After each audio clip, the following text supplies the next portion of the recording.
Welcome back to Nick Lenz, Comic Corner Classic, Known Classic. This episode 2415, Doubleshot 2305. I had to start this over again because I get interrupted because it was dinner time. And it was a really quick dinner. Apple pancakes and sausage.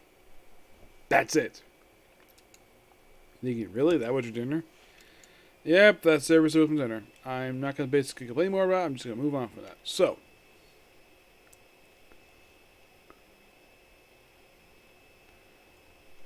There it is right there. Alright, so. Oh, I forgot to do that one. Anyways, so. We're here discussing two books. Yes.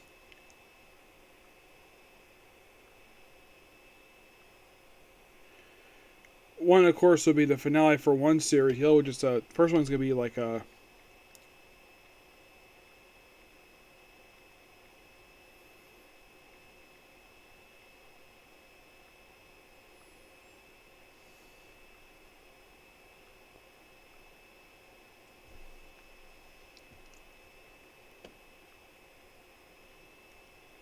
Oh, there's something here I forgot to look at here.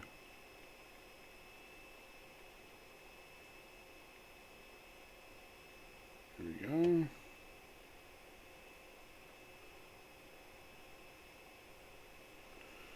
I'll look at this just a minute.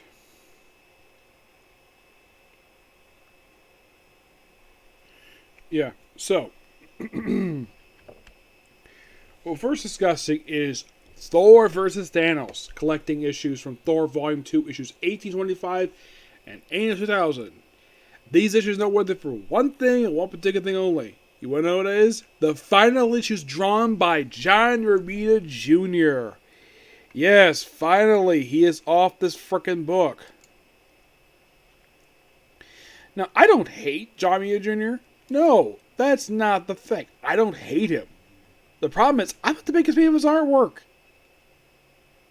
Because basically, like, his early artwork I think is really good. Mainly because he works people. But when he's, like, by himself, he just basically draws like he's just drawing Kick-Ass.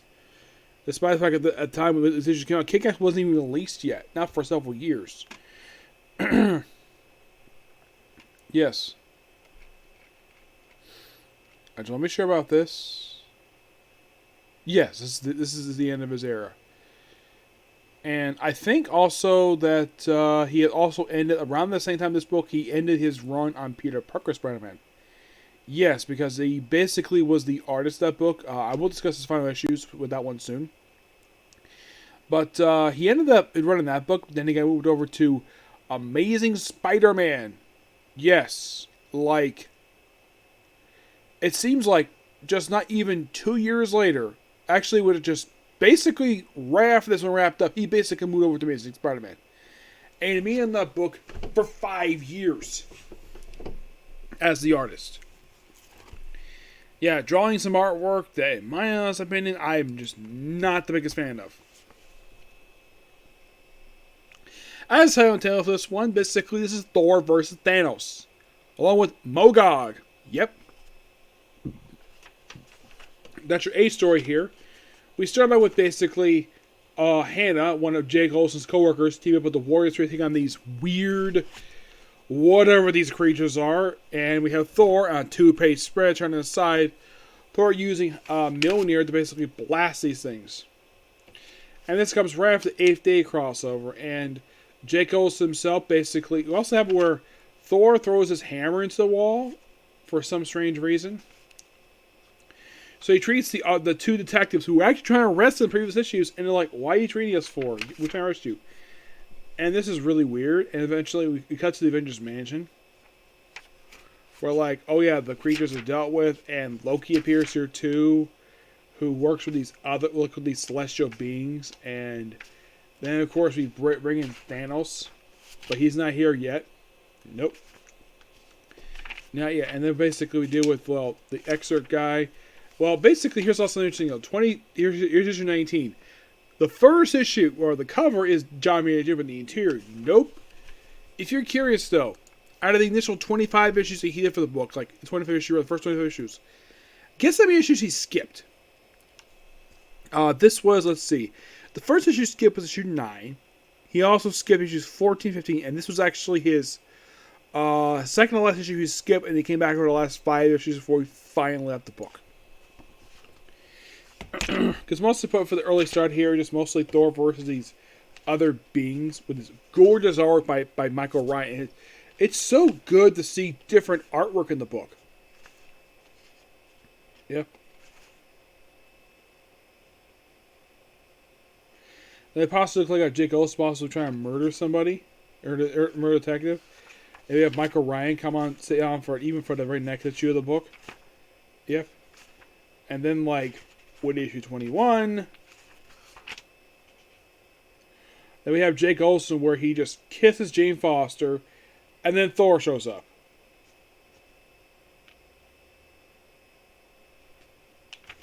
I think that's the real Jake Olsen, because basically Thor is posing as him.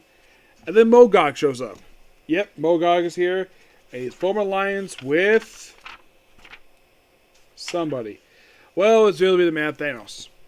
The Mad Time Thanos. And basically it's a good chunks of the basic last 5 issues of this book, along with the annual. Yep. And the annual itself, kind of in the way, let me check. I think this writes off Jake Olsen.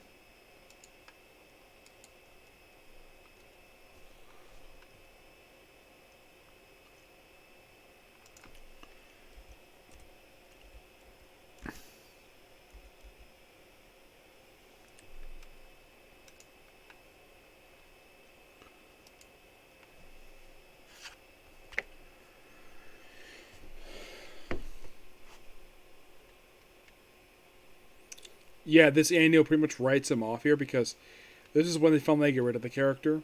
Yeah, he was brought back here for a couple issues. He was last seen back issue 1, and then he dies in his annual. Yep.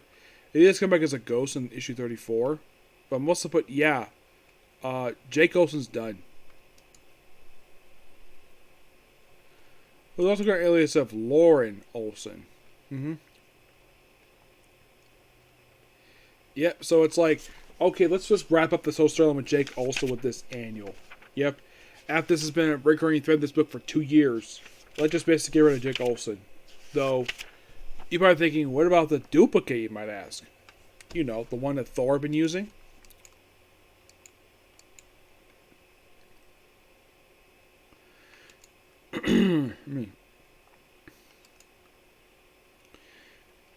He, of course, basically, in case you're curious, though, would he still stick around even after this annual? Oh, yes, he would. Though he disappeared for a brief period of time. Yeah, he would come back in issue 26. And he'd be still a regular part of the book until, like, Dan Jurgens' like, last issue for the book. Mm-hmm. But yeah, basically, Dan Jurgens just kind of, in a way, put the character to rest for a while. And basically had it where Jake Olsen finally gets killed off in this annual. Then you have this backup story where it's done by Josie Lauren. And it's one of our gentleman recorders, and it's a completely different art style. I actually enjoy this artwork. Yeah, it's basically, I think this is the same artist who worked on, from look like, I think this is the same artist working on the Warlock series.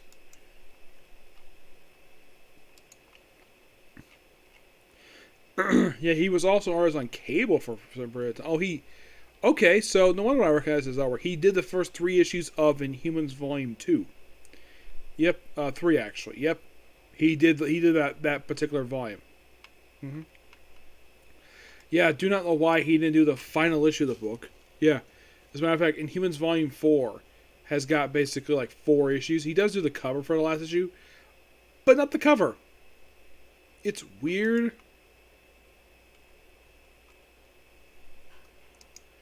Yeah, I really enjoy this artwork here.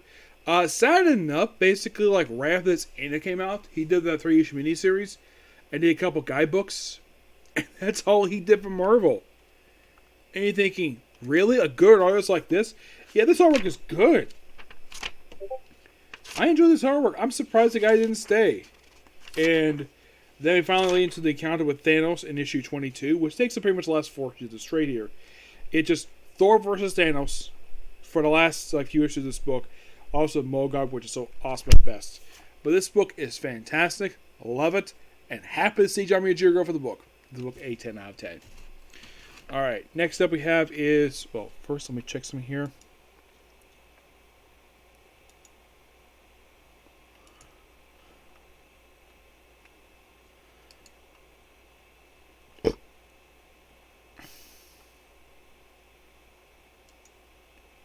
Alright.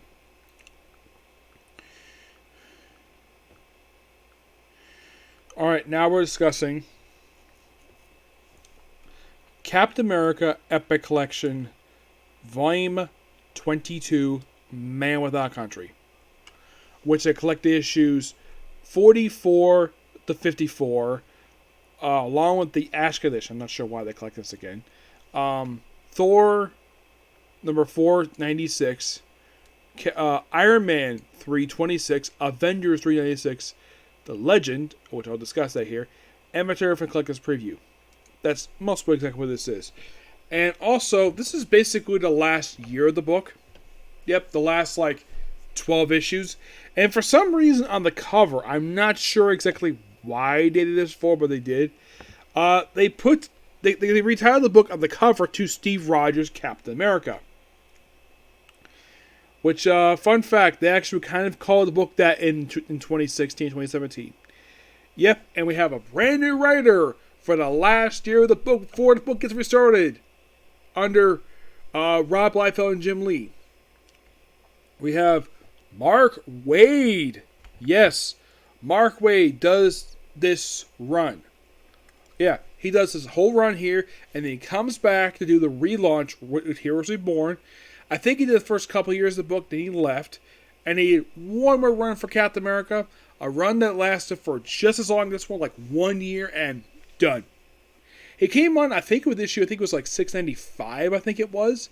And he left with issue 704. Yep. Only book about a year, and then he left. Yeah, I'm not sure why he does this for. He comes to the book, he doesn't stay on very long, he leaves. I'm thinking, does not like Captain America? I'm not sure why.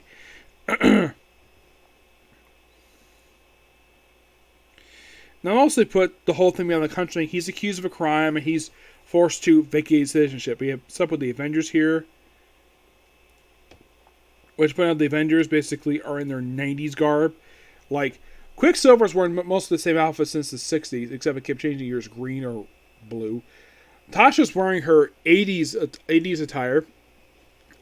That's Crystal. Along with Hank Pym was Giant Man, and Hercules is clean shaven. Oh, in case you're wondering, who is this purple woman? That is Deathcry. Yes, Deathcry. She is one of the Shi'ar who was joining the Avengers during Kurt Busiek's run. Actually, I'm proud of this, but yeah. So you also with a little bit of flashback of how the Avengers first met Steve. It's supposed to be a good standalone issue to start off the book. Just all about basic stuff. Then, of course, Cap on Ice.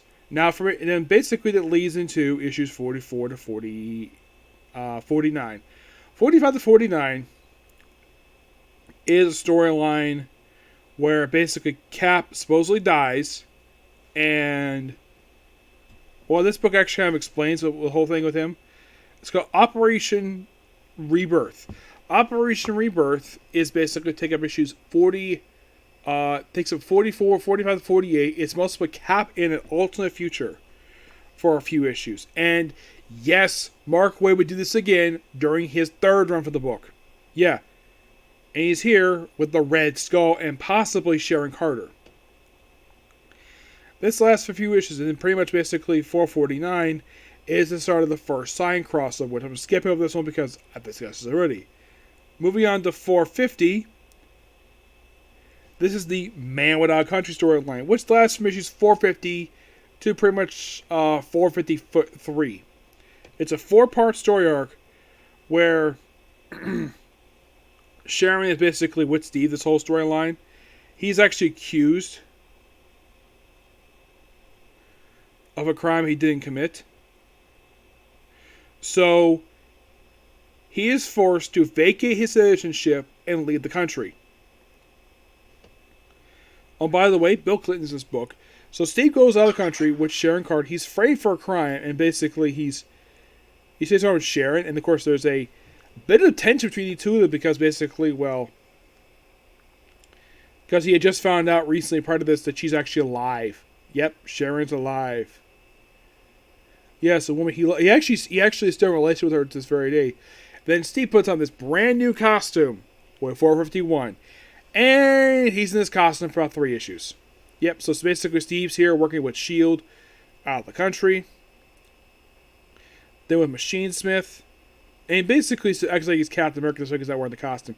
He even has an energy shield. Yes, an energy shield. Something you also have in volume 3 for the book. Mm-hmm. We have Steve kissing Sharon. And there's a really funny bit here. I will get to that. This is really fun here. Where, he's, running through. And, of course, then we have, gotta wake up.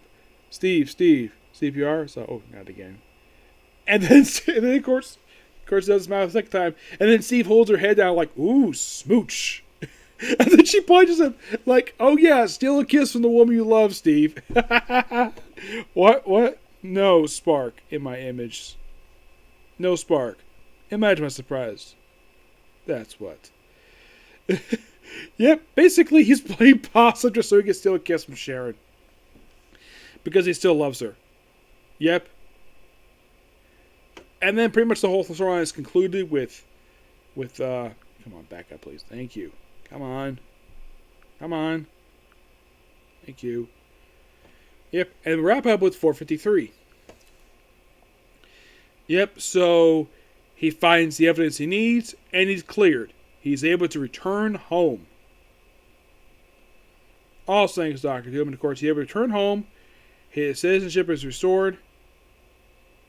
Yeah, after he was framed for a crime he didn't commit. So turns out he was a patriot, and of course, Bill Clinton, yes, Bill Clinton's in his shoes. He gives Steve back his shield. And, of course, he's reinstated as Captain America. But we're not done yet. You might think, is that the end of the run? Nope. We have one more issue left. The final issue. Farewell to a Legend. Released in, it says here, August 96. Probably released in June of 96. And mostly put it's just a quick standalone issue. Really fun. Just Captain America riding high, with the beautiful Sharon on his side. And it looks like they're about to basically kiss, and then he gets beamed up. Yes, he gets beamed up. It's weird, but that's the end of the book. But we're not done yet. Nope. We also have this one-shot. Captain America, the Legend. Yep. The table of contents is basically mostly just a lot of stuff various people like Mark Greenwald, Jarmia Jr. does a pin up here. It's kind of like his last hurrah for the book because from what I've heard, Mark Greenwald loved Captain America. Big Captain America fan. That's why he's in the book for 16 years. So it's mostly character stuff here, just profiles of all the Captain America characters. Isn't there a short story in this book? Gives all the recommendations for all the classic Captain America stories in here. Then we have an actual, we have scenes never seen here. You have Steve with his outfit here. Really fun, few-page spread. And we have where it looks like Sharon and Steve about to kiss again. And that's it. That's the end of the volume. And you're thinking, really? That's the end? Yep, that's the end, sadly. Not only that's the end of Volume 1, but that's also the end of basically talking about Captain America, the main ongoing series. Because with that, I am up to date with the series. What is there left to go? Miniseries, one spin-off ongoing, some one-shots, they're just basically the spin-off stuff. But the main ongoing is all done for Captain America. He's completely up to date. Until whenever the next trick comes out. But next view, we'll have another series I'm going to get cut off with. Which one? You'll find out and see. I give the Captain America Epic Collection, Volume 22, Mamadon Country, a 10 out of 10. I thought it was really good here. First Sight is a very interesting crossover, so I do recommend checking it out. But as for the Thor trade, it's a 10. Mainly because basically Jeremy Drew is leaving. Okay, so see you all in the next comic corner, and then it's on to, excuse me, Bleach. Okay, see you. Bye.